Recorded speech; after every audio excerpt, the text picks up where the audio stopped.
Gypsy did an interview with People magazine. Let's watch the clip. I feel 16. Other days, I feel like I'm 45. Quite honestly, it's just, I've lived a lot of life in these 5 months that these days, yep, I'm very much feeling my age. Am I the only one that also felt like she has changed her look aesthetically? And I'm not saying she's an ugly girl because she's not. I actually think she's attractive, but she's looking very old. And I feel like because a lot of us see who she truly is, her beauty is diminishing. But to me, she looks 10 years older than her age, 10 to 15 years older. I don't know, something about her that looks really mature.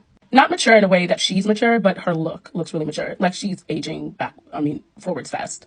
I think I would describe the Gypsy Rose that went into prison as someone who honestly was very lost and confused of who she was and who she's going to be. And I think that the Gypsy that walked out of prison is finally coming to her own and very accepting of who she is now and hopeful for the future.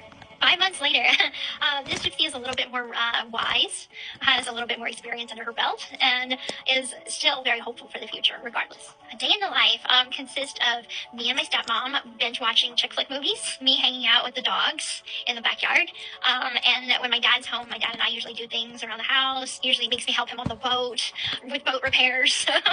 It's very simple, but I like it. The thing I love about my parents is that they do give me a sense of independence without overstepping, and I think that they manage it really well. So moving back home, it was both a sigh of relief because I felt like, okay, I don't have to feel alone. I do have this support outside of my marriage to lean on. And so it was really actually a big relief for me going back home.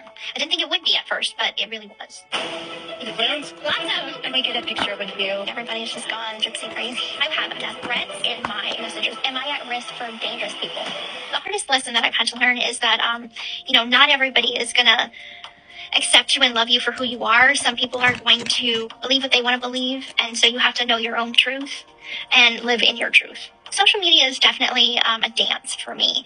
There'll be days that I want to bring it closer. There'll be days that I want to push it very far back. So it's a learning curve for me. So figuring out what my point of comfortability is key in being on social media. At first, I wanted to read all the comments. And then I realized that I can't do that.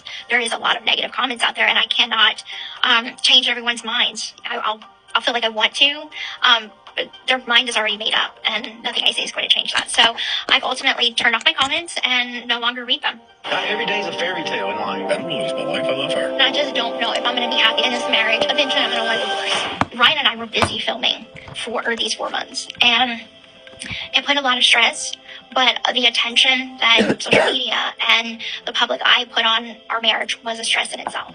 So to say that it didn't play any part would be a lie. Of course, any stress, added stress is difficult. It was not the straw that broke the camel's back, but it was added stress. First of all, I would like to say that I think a lot of people don't realize that she's blaming her relationship failure with Ryan on social media. She's taking zero accountability for it. But also in that previous interview that we looked at earlier, she reneged a lot of what she said, where she was scared, she was in the bathroom. He reminded her of her mother when she would get upset, and she was in fear. She reneged on all of that in that interview. And then now she's blaming social media. So she takes zero accountability for anything that has happened in that relationship, and she's constantly blaming other people and things. I just want to put that out there. I think that there is a sense of freedom of following your heart, following what you feel like is right for you. And in my marriage, I felt like a part of me was lost in it. And so I feel like I found that missing piece of myself that I always felt was, lost. And now reclaiming that back, I definitely feel a sense of belonging in that space. I did love Ryan. Ryan and I spent 3 years of a relationship together. It was just a different love than I have for Ken. Those the thing fake about teeth Ken and that are I is edited? we have a long history, and our history all starts with a friendship, and then there is just a soul connection that's there, that when you meet that person, no matter how much time has passed, no matter what relationships outside of that bond is made, you keep coming back to that same person because there's just something that is so special, and that's how it is with he and I. He's very energetic. He is an extrovert, so I am an extrovert when it comes to people that I'm comfortable around, and an introvert around strangers. So put the two of us together, and the best way that I can describe this is I'm like a free pony running through the fields, and he is my other free pony running through the fields with me. So we're just very two free-spirited people. as a partner, whenever it comes to hard days like an anniversary, my mother's birthday comes up, or something to that nature where it is a very extreme hard day for me, I'll call him and we will say a prayer for her together. And he honestly, he calms that part of me that might feel like I don't know what to feel in the moment. And so he allows me to express those deeper emotions by just being there for me and being a listening ear for me and not judging me based on what I'm feeling in that moment. We're being followed. I'm getting a huge culture shock. I was always afraid that the cameras were going to run him off because, he's just a guy. He's not from the media world. He's not used to cameras and lights and action and all that. So every time something like that happens, I get insecure. And I worry that that's something that's going to drive him away. And that's when at the end of the night, we have a talk, like we have heart to heart. And I'm like, did that bother you? I'm like, is that hard on you? We have great communication. And he's like, no, I understand that that's what comes with being with you. And I understand that if I'm going to be a part of your life, that's the norm for you. And I love you that much to go through with this relationship and do that for you. I would say that Ken is my first love because that's when I honestly felt like a mature love. It wasn't based off of a fantasy. It was actually based on a connection that two people has for each other.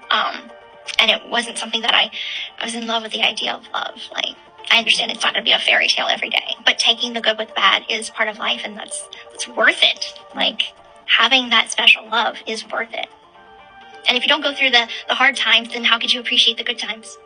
Also speaking on the honeymoon phase with her and Ken, and she's saying that the relationship's really different, and she's saying they have great communication. But doesn't this sound very familiar to the Nick Viles interview where she was giving relationship advice and saying that they have great communication and the key to the relationship is communication?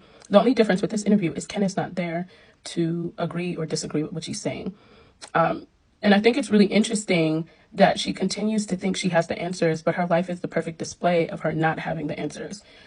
And not realizing, girl, you're saying all this, but you don't even love yourself. So how are you going to love this man? You're totally in the honeymoon phase. And, you're going to lose them how you got them. And the fact that a lot of people on social media are basically condoning adultery. She said that she was confiding in Ken. So that means the whole time she was having this relationship with Ken. Like he had been behind the scenes. And even when you think about that interview with, not the interview, but a part of the trailer where he was like, is it Ken? Or why don't you go talk to Ken? That means they had been having issues with Ken popping up in the picture. And Ken should feel like a homewrecker because to me, that makes Ken look really bad. The decision to change my hair color and get rhinoplasty. Rhinoplasty is something that I've been wanting to have since I was 16. What? You were being abused at 16, remember? That was caused for a low self-esteem issue. So that was a choice that I got to make as a free woman, whereas it's something that I would have never dreamed of being able to do back living with my mom or in prison. And then getting my hair to, the style I want and tweak on it to where I got highlights and it wasn't quite as light as I wanted to go. So I went lighter. It's those little changes that I'm making to myself that I feel are gradual steps into being the person that I want to be and fits my personality. I feel good about it. The instinctual need of being like, okay, well, I want to do this. Wait a minute.